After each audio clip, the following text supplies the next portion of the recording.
Bet Aderech, Casa del Camino, presenta en esta conferencia a Rab Mijael Ávila.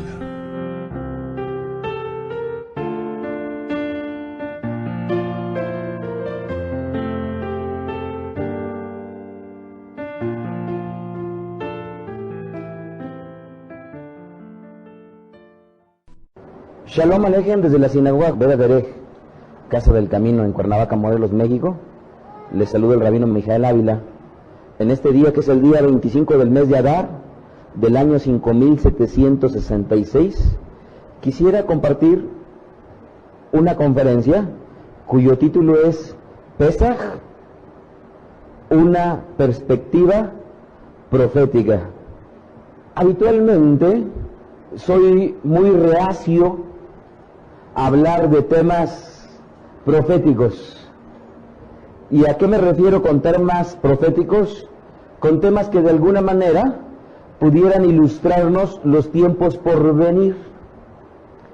Y soy reacio a compartir ese tipo de temas porque detrás de esos temas siempre me trae una sensación de inquietud, una preocupación de saber si lo que estoy compartiendo es en realidad lo correcto.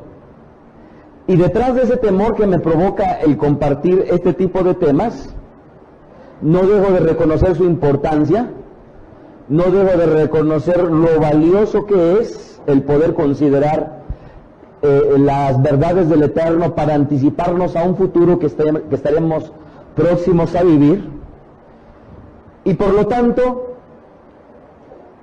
no puedo retraerme de compartir estos temas eventualmente, y en esta ocasión quise yo compartir este tema con una conciencia. Yo quisiera que nos imagináramos a las Sagradas Escrituras de una manera semejante como la vida de un individuo. Si nosotros pensáramos que un hombre o que una mujer, como nuestro padre, como nuestra madre, a lo largo de su vida tienen experiencias, y esas experiencias, buenas o malas, les dejan a ellos enseñanzas que pueden serles útiles a las generaciones por venir, y que en la mayoría de los casos, cuando somos padres, nuestras experiencias a quien primeramente le deberían de ser útiles deberían de ser a nuestros hijos. ¿Estarán ustedes de acuerdo?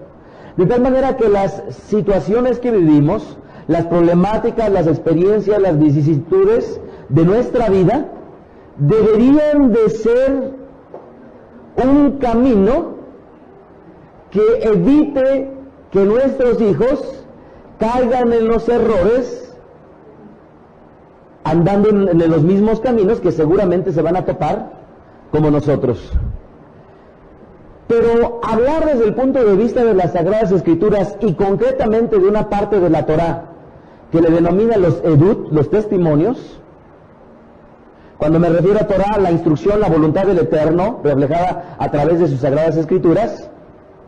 Cuando hablamos de los festivales que el Eterno le plació dejar en su palabra para con su pueblo, no dejo de pensar la utilidad que tienen cada uno de estos festivales, no nada más desde el punto de vista testimonial de eventos históricos que les fueron útiles a nuestro pueblo, en los cuales el poderío del Eterno se dio manifiesto, sino que siempre pienso que los festivales tienen una enseñanza mucho más allá que el solo hecho de andarnos recordando el poderío del Eterno con respecto a lo que Él hizo en su oportunidad con nuestro pueblo. Si nosotros nos imagináramos a una luz semejantes a las que ponen, ustedes recordarán, por ejemplo, la película de Batman, que ponen una luz en las cuales la proyectan hacia el cielo. Ustedes han visto aquí en Cuernavaca, muchas veces los fines de semana ponían una luz que reflejaba hacia el cielo, y las personas, si viajaban del norte de la ciudad, iban transitando hacia el centro, y después viajaban hacia el sur, de todos modos seguían viendo esa luz. Tratemos de imaginarnos que las fiestas del Eterno son semejantes a esa luz, en las cuales, si bien es cierto, ocurrieron en un instante, y ese instante es el que está apuntando hacia el cielo, hacia los Shamaim. Por otro lado, la humanidad sigue transitando de tal manera que no importa en qué año viva, de todos modos lo sigue viendo. No importa si tiene 20 o 30 o 50 años o más, de todos modos va a voltear y va a seguir viendo esa luz que le estará constantemente alumbrando. Y por ello, para hablar de esta festividad de Pesaj, a lo largo de los 100 años que me resta que poder vivir, ¿verdad, Hashem? Le pregunto año con año al Eterno, Eterno, ¿qué es lo que quieres que comparta? Y en esta ocasión, Pesaj, desde una perspectiva profética, quisiera poner entre paréntesis, pero vista desde la óptica de la liturgia hebrea. Vista desde la óptica de la liturgia hebrea. Y si les parece bien, tomemos nuestro lápiz, nuestra pluma, cuadernos, hojas, para comenzar con este, a mi juicio, importante estudio.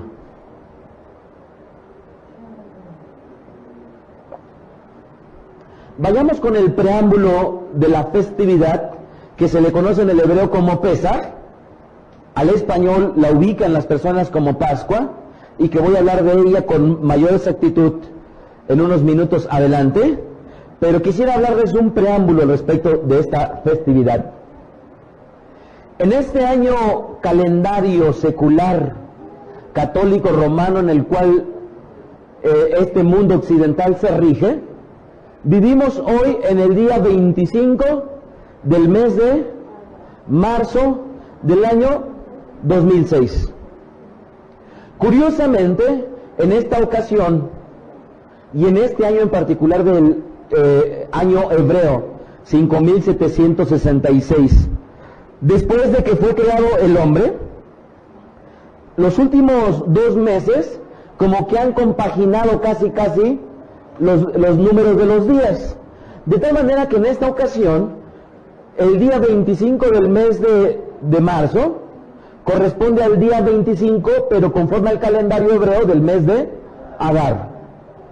Y hoy, que es el día 25 del mes de Adar, no debo de recordar que el mes de Adar es un mes importante. ¿Por qué? Dice el Talmud que desde que comienza el mes de Adar se aumenta la alegría. Se conceptualiza desde una perspectiva hebrea que comienza el mes de Adar con tristeza, pero acaba con alegría.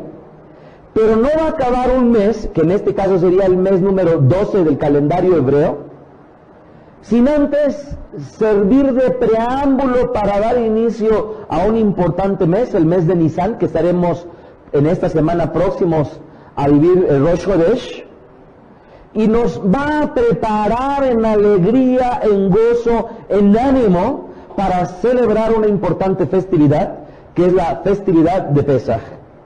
Pero ¿qué vivimos durante este mes de Adar? Ustedes recordarán que a lo largo de este mes hay varias fechas destacables. En primer lugar, el día 7 del mes de Adar, se sabe en la tradición de nuestro pueblo que fue el día que nació y que falleció Moshe Rabbeinu, el cual vivió 120 años de edad exactos. 7 de Adar.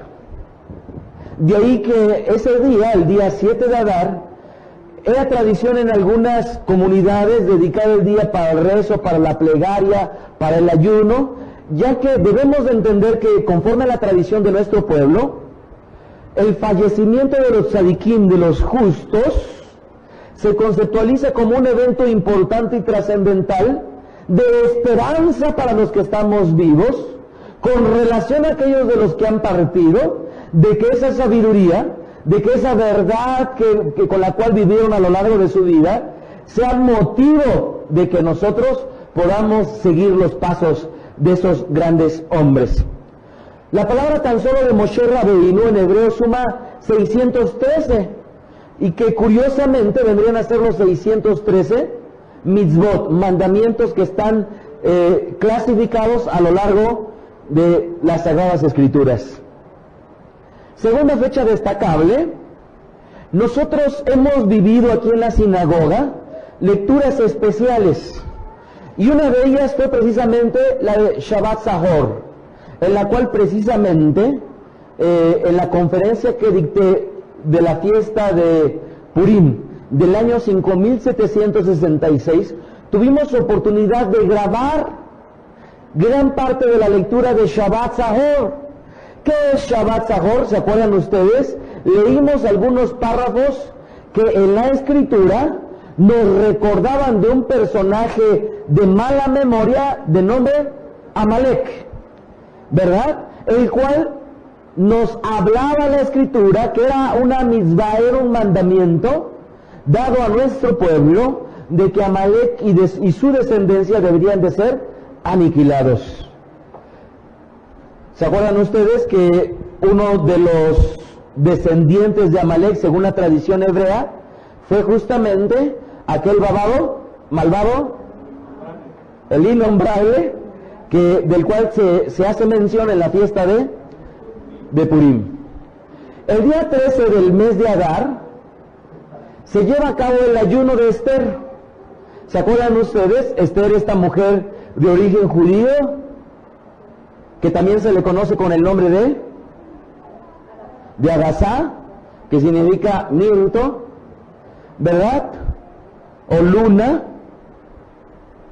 Esta mujer Esther era la esposa de Ahasverosh, la cual decretó que debía de cumplirse un ayuno durante el día 13 del mes de Adar.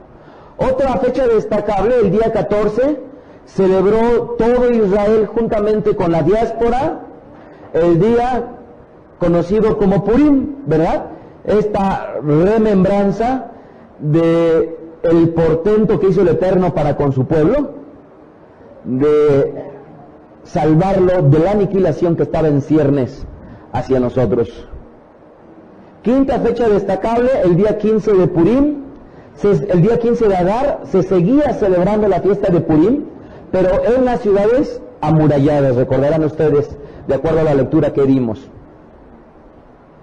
Otra fecha destacable es que en el mes de Adar se lleva a cabo otro Shabbat y otra lectura especial, que es Shabbat Pará, que es el penúltimo Shabbat por lo general del mes de Adar, en el cual se lee un párrafo relacionado con la vaca roja o alazana, de la cual sus cenizas iba a hacer que se purificara el pueblo.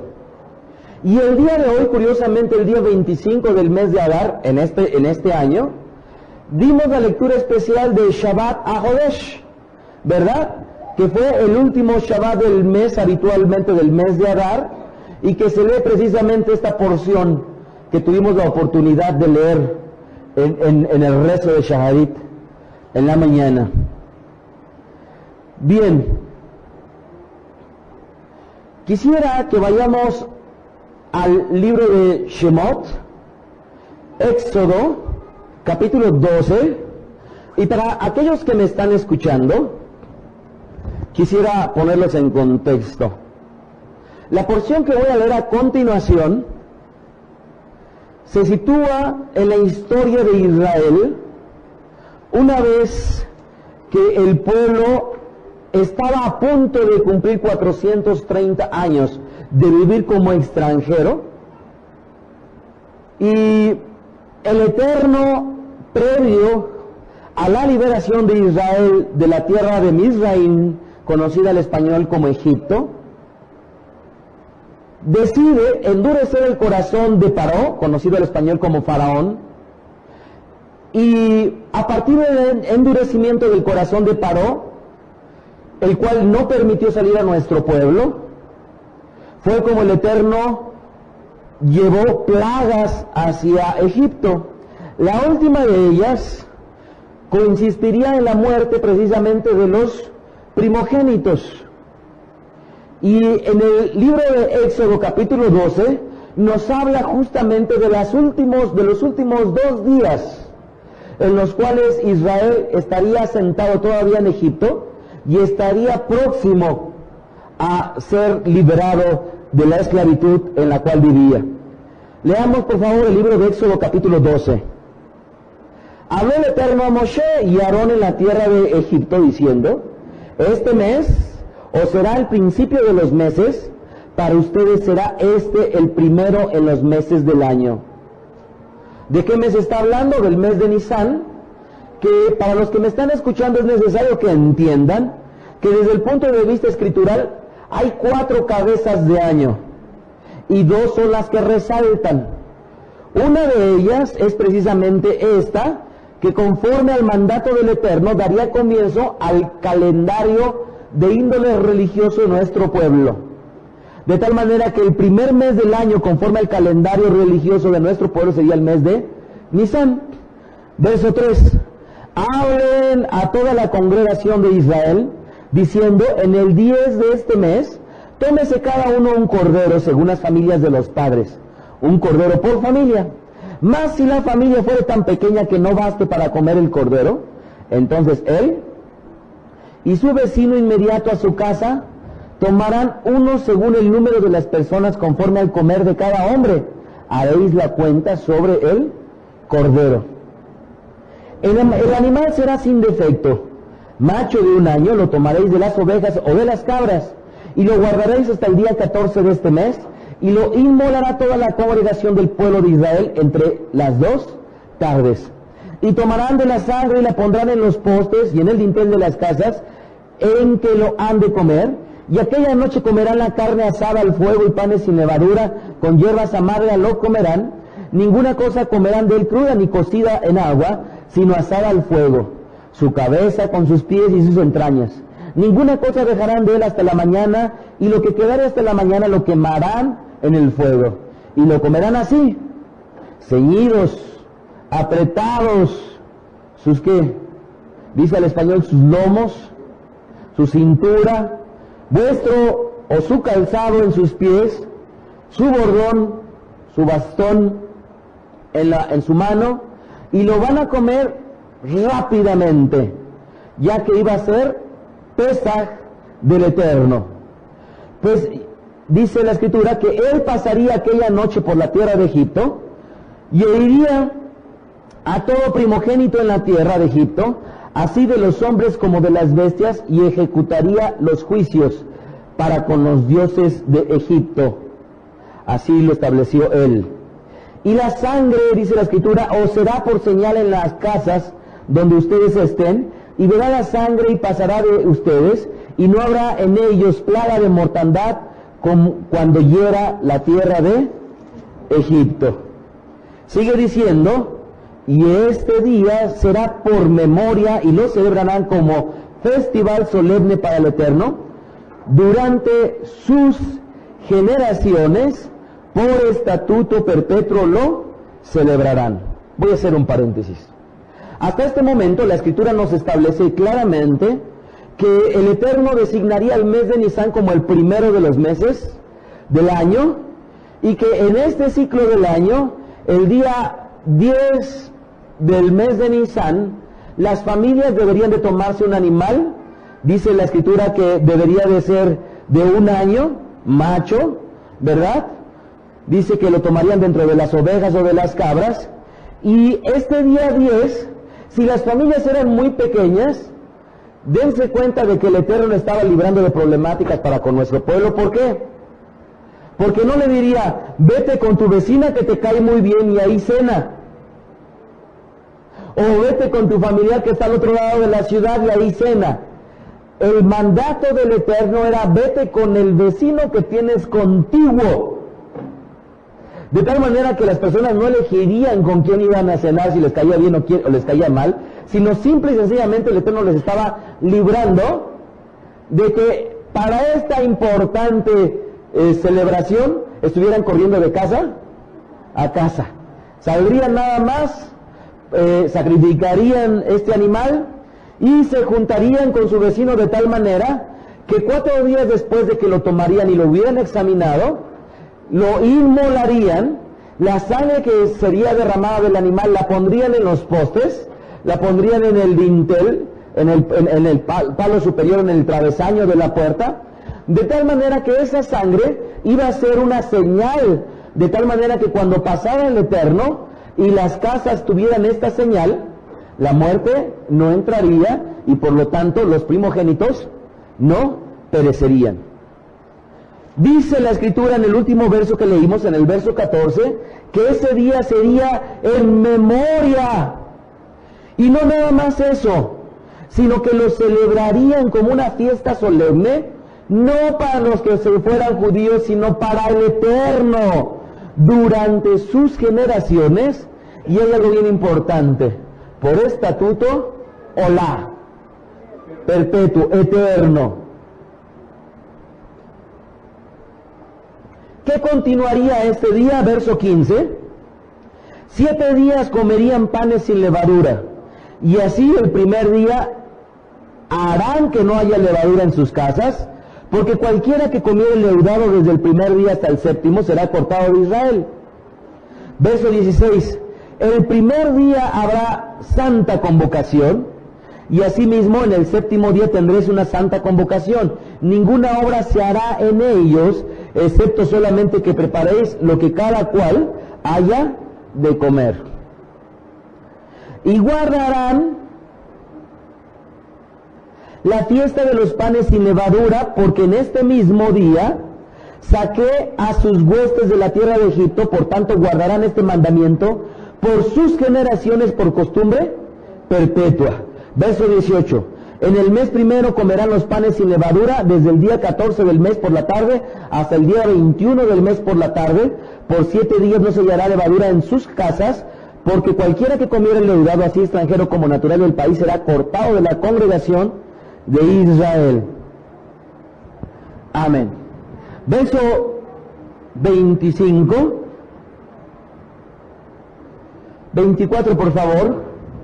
Guardarán esto por estatuto para ustedes y para sus hijos para siempre. Y cuando entren en la tierra que el Eterno les dará, como prometió, guardarán este rito, en el hebreo abodá. Si han estudiado Shabbat, deberán de recordar esta palabra. Y cuando, dice verso 26, y cuando les preguntaren sus hijos, ¿qué es esta abodá suya? Ustedes van a responder, es la víctima de Pesaj del Eterno, el cual pasó por encima de las casas de los hijos de Israel en Egipto, cuando hirió a los egipcios y libró nuestras casas. Entonces el pueblo se inclinó y adoró, y los hijos de Israel fueron e hicieron puntualmente así como el Eterno había mandado a Moshe y Aarón. Dice la Escritura que el día 14, no nos confundamos, amados, el día 14 es Pesaj. Y también establece la Escritura que del día 15 al día 21 sería denominado Hag Matzot, la fiesta de los panes sin levadura. Es interesante notar, y en las conferencias de los años anteriores de la fiesta de Pesaj, compruebo yo que desde el Tanaj, el mal llamado Antiguo Testamento, tanto como en el Brit Hadashah, el Pacto Renovado, se utiliza de una manera intercambiable los términos Pesaj y panes sin levadura, de tal manera que muchas veces se refiere a Pesaj y está hablando de la fiesta de los panes sin levadura, y hay otras veces que alude a los panes sin levadura refiriéndose a Pesaj, de tal manera que el intercambio de los términos es constante, porque a final de cuentas es una festividad que va de la mano. ¿Por qué? Porque el día 14 dice la Escritura que ese día se inmolaría entre las 2 tardes, de tal manera que estando en el día 14 de Nisan entre las 2 tardes, las casas que tuvieran dicha señal no pasaría por ahí la muerte. Ahora bien, para cuando ellos iban a llegar, así que el día 15 del mes de Nisan sería el día el cual nuestro pueblo precisamente saldría. Regresándonos al libro de Shemot capítulo 12, en el versículo 17, dice algo muy interesante. Y guardarán la fiesta de los panes sin levadura, porque en ese mismo día saqué a sus huestes de la tierra de Egipto, por tanto guardarán este mandamiento por sus generaciones por costumbre perpetua. En este pasaje está estableciendo la Escritura que enlazaría el Eterno a la fiesta de los panes sin levadura con la salida de nuestro pueblo. Vayamos a ver algunos pasajes escriturales, primeramente en el libro de Bamidbar, capítulo 33, verso 3, Bamidbar 33, 3, en donde vamos a leer qué fue lo que sucedió el día 15 del mes de Nisán. Dice el verso 3, de Ramsés salieron en el mes primero, a los 15 días del mes primero, el segundo día de la Pascua, salieron los hijos de Israel con mano poderosa a vista de todos los egipcios. Este pasaje nos indica claramente que el segundo día de la Pascua, y con este versículo compruebo cómo es que en el Tanaj intercambia el término Pascua con Hagmatzot. Pero más allá que eso, está estableciendo que en el segundo día de la Pascua, esto es el día 15, con mano poderosa el Eterno los sacó, pero dice al final a vista de todos los egipcios. ¿Qué quiere decir esta última parte, a vista de todos los egipcios? ¿Que fue necesariamente en el día? La respuesta es no. Y no fue en el día por una sencilla razón. Porque cuando nuestro pueblo decide ir a pedirle las joyas a los egipcios, ir a pedirle el oro, detrás de esa petición que les haría a los egipcios, todas las casas de los egipcios estarían con una conciencia de que Israel saldría precisamente a ofrecerle sacrificio a su Elohim. Por lo tanto, todos ellos estarían conscientes y tendrían el conocimiento de que Israel saldría para ese día. Dilucidemos, de acuerdo a la Escritura, esto que aparentemente no coincide con el libro de Devarim, capítulo 16, verso 1. Ahí dice lo siguiente: guardarán el mes de Abib y harán Pesaj al Eterno su Elohim, porque en el mes de Abib te sacó el Eterno tu Dios, tu Elohim, de Egipto de noche. ¿Sí leyeron bien? ¿Qué dice? De noche. Así que la frase a vista de los egipcios no se refiere a que fue de día, sino que todos ellos estaban plenamente conscientes y sabedores de que Israel saldría. Y aquí lo aclara muy bien, que fue de noche. De tal manera que aquellos que me están escuchando, estoy dibujando en el pizarrón el día 14, día 15, día 16, encerrados entre rayas. Porque al estar conscientes que los días escriturales son de tarde a tarde, el día en realidad comienza con la tarde-noche, y se va haciendo gradualmente día. De tal manera que el día 14 de Nisan solamente tiene una noche. El día 15 de Nisan solamente tiene una noche. Pero esa noche es precisamente comenzando el día. Y desde luego no podría ser terminando, porque si no, entonces la Escritura se obligaría a decir que ¿qué día salió? El tercero, y no el segundo, como hemos leído. Por lo tanto, nuestro pueblo salió el día 15, esto es por la noche, como establece la Escritura.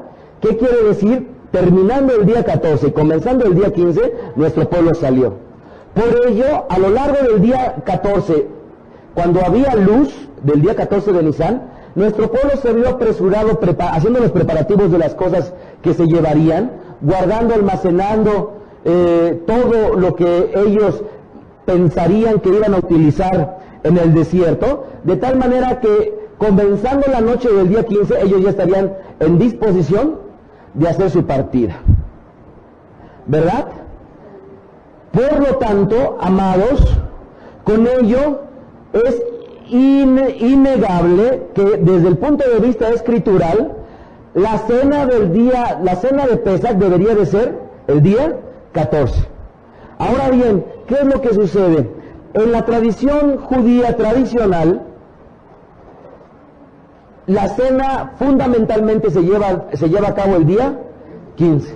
Pero hay comunidades que no cenan el día 15 nada más, sino que también cenan el día 14. de tal manera que llevan a cabo 2 seder de Pesaj, el día 14 y el día 15. A mi juicio, y considerando los usos y costumbres contemporáneos del judaísmo tradicional, ellos, al saber que los seguidores de Mashiach relacionaban a ese Mesías con este Cordero de Pesaj, lo trataron de desacreditar de muchas maneras. Una de ellas, ¿cuál fue? Es que el Cordero de Pascua, el Cordero de Pesaj, era el ídolo de Egipto. Situación que a todas luces resulta ridícula, porque el Eterno nunca le iba a pedir al pueblo de Israel que se comiera el ídolo de otra nación. Y así como ello, a lo largo de este estudio voy a hablarles de varios de los detalles que el judaísmo tradicional ha tratado de desacreditar a Yeshua como ese Cordero de Pesaj, y por lo tanto ha cambiado la cena fundamentalmente del día 14 al día 15. Así que no nos equivoquemos, dice la Escritura que nuestro pueblo salió el segundo día y que salió de noche, de tal manera que no pudo haber sido el día 16, sino fue el día 15. Por lo tanto, amados, aquí en BDR nosotros cenamos el día 14.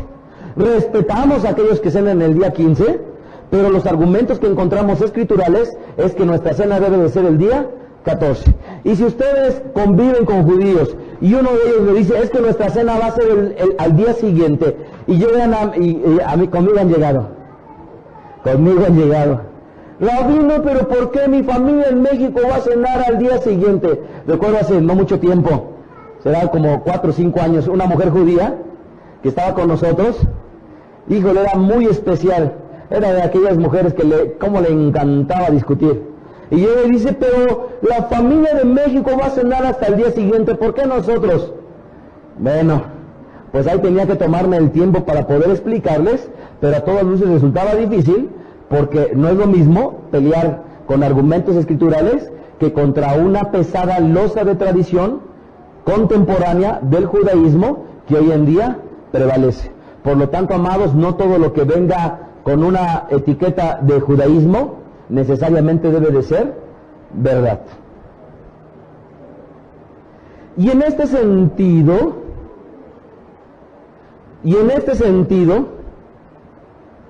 quisiera, previo a continuar con esta festividad, preguntarnos o preguntarles ¿por qué celebrar este festival que está anunciado en las Sagradas Escrituras? Y para ello yo quisiera retomar uno de los principales argumentos que utiliza la gente cuando sabe que alguien de su familia empieza a reunirse en una sinagoga judía, y que la primera pregunta que hacen es, pero si tú eres mexicano, ¿por qué si tú eres mexicano te quieres hacer judío? Pero ¿por qué si tú eres mexicano quieres celebrar esas fiestas de los judíos? Como yo sé que a nadie de aquí le ha sucedido, nada más lo voy a grabar para aquellos que me están escuchando. Debemos de entender que hay cosas que son y que están en la vida de los hombres y que no están sujetas a una decisión. ¿A qué me refiero? Hay cosas que el hombre o que la mujer, por más que se esfuerce, no podrá cambiar. El mismo Yeshua decía que por más que se esfuerce el hombre, no podrá hacer que su estatura crezca unos cuantos centímetros. De tal manera que si yo nací con un 80 metros de estatura, por más que me quieran ver más pequeño, ya no me van a ver. Tengo 1,80 de estatura. Desde luego que no. Pero la estatura no puede ser puesta a elección del hombre. El color de la piel, por más que se quieran decolorar y ponerse cloro, o irse a hacer técnicas de dermabresión para provocar que la piel se haga más clara, o tratar de oscurecerla, amados, todos nacemos con un color de piel, ¿verdad?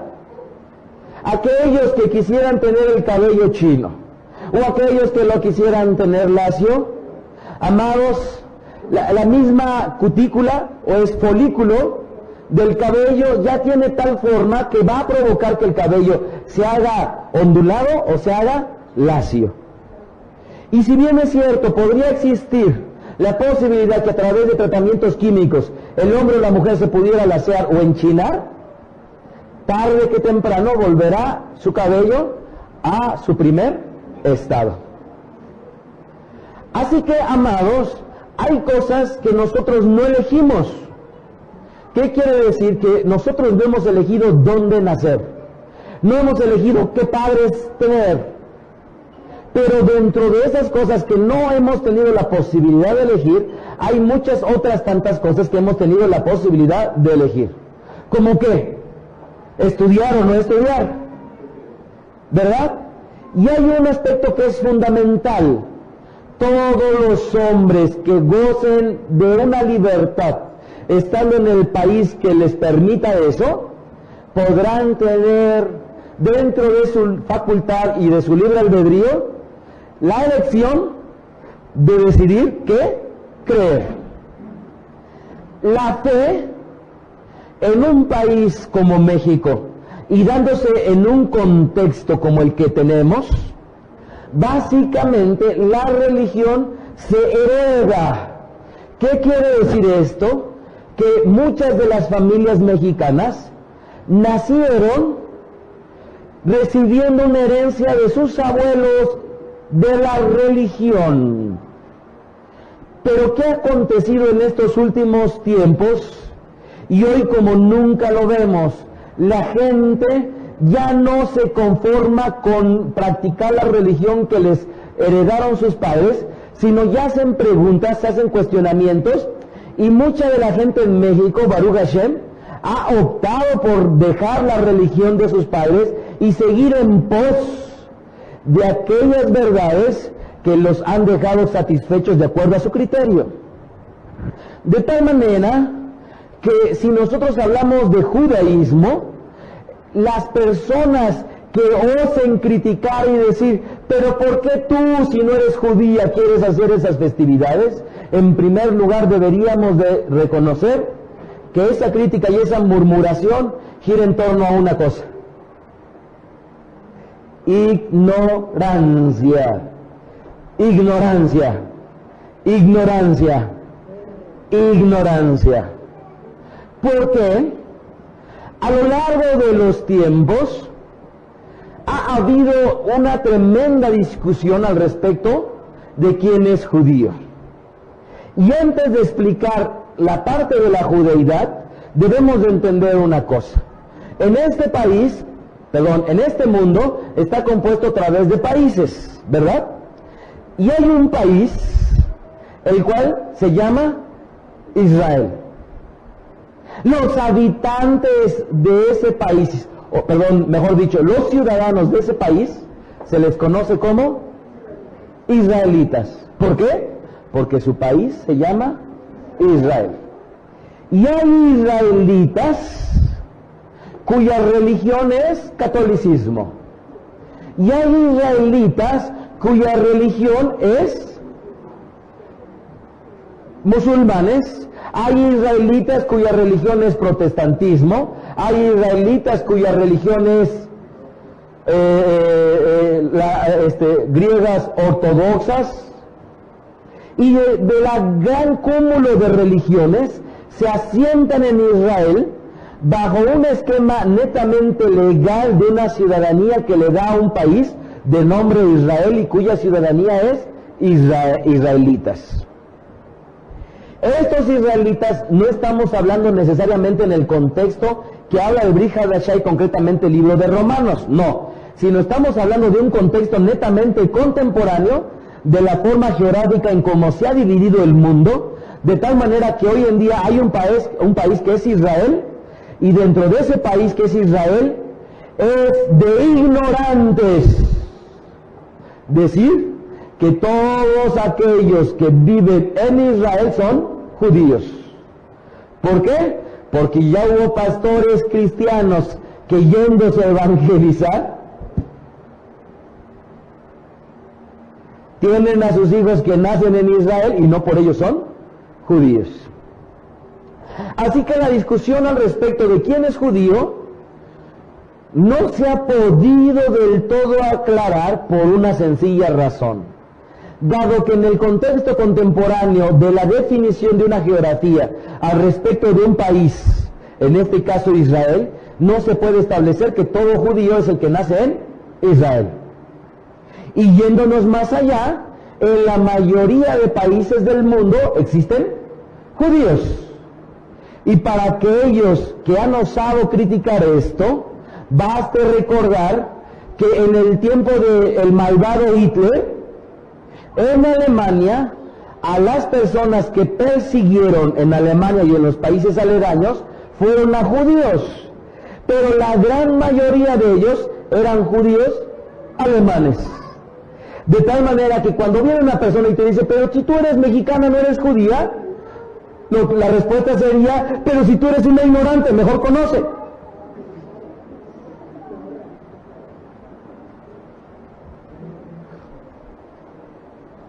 ¿En dónde estriba la discusión al respecto del judaísmo? Mucha gente ha dicho, bueno, pues judío es aquel que nace de una madre judía. El entendido contemporáneo del judaísmo se reconoce aquel niño o niña cuando la madre es judía, se le reconoce su judeidad. De hecho, el primer ministro que hasta el momento está postrado en cama con este derrame cerebral, Ariel Sharon, no tiene mucho que le trataron de hacer un escándalo porque su mamá no era judía. Y por lo tanto, la conclusión que dijeron fue, Ariel Sharon no es judío. No obstante de ello, desde el punto de vista escritural, igualmente se podría definir a alguien que es judío simple y sencillamente porque su padre lo sea. ¿Estamos de acuerdo? Si su padre era judío, desde el punto de vista escritural, existen evidencias de que se puede reconocer a un hombre o a una mujer cuyo padre es judío, se le podría reconocer como judío. Pero yéndonos más allá, si ese niño o esa niña que nacieron de un padre o de una madre judía, a final de cuentas se reconoce a sí mismo como ateo, les pregunto yo, ¿puede considerarse como judío? ¿Puede considerarse como judío? Y ahí es donde ha estribado el principal dilema del gobierno, dado que todos aquellos que presentan pruebas de su paternidad, o mejor dicho, de su maternidad judía, al reconocérsele como judíos, pero al no profesar creer en el Elohim de Israel, el gobierno israelí tiene un gran dilema, porque ¿qué clase de personas se está metiendo a esa nación para repatriarlos?